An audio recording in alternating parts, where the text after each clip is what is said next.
કોઈ આપણી સાથે આવવાનું નથી, આપણે એકલા આવ્યા એકલા જવાના છે સાહેબ. આપણને એમ હોય કે આપણો પરિવાર સાથે આવશે, નહીં. સમય આવશે ને ત્યારે કોઈ આપણી સાથે નહીં આવે, એકલા એકલા જવાનો છે. પણ સાથે શું આવશે ખબર છે? આજ બપોરે એક બેનનો પ્રશ્ન હતો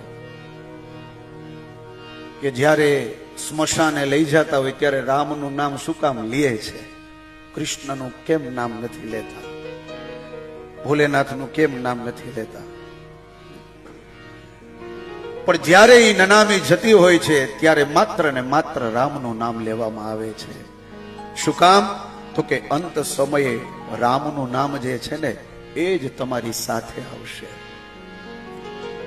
રામચરિત માનસમાં બધા જ ભક્તો પથ્થર ઉપર રામ નામ લખીને જે તારતા હતા ને, આ શરીર રૂપી જીવનને તારવું હોય ને તો અંત સમયે રામનું નામ લેજો. એટલા માટે સ્મશાન જતી વખતે ભગવાન રામનું નામ લેવામાં આવે છે. શ્રી રામ શ્રી રામ શ્રી રામ કહેવામાં આવે છે.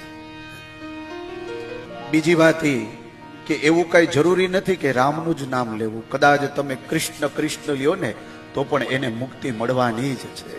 ભગવાન તો બધા એક જ છે, દરેક ભગવાન એક છે. કોઈ પણ ભગવાનનું તમે નામ લ્યો, કોઈ આપણી સાથે આવવાનું નથી, આપણે એકલા આવ્યા એકલા જવાના છે સાહેબ.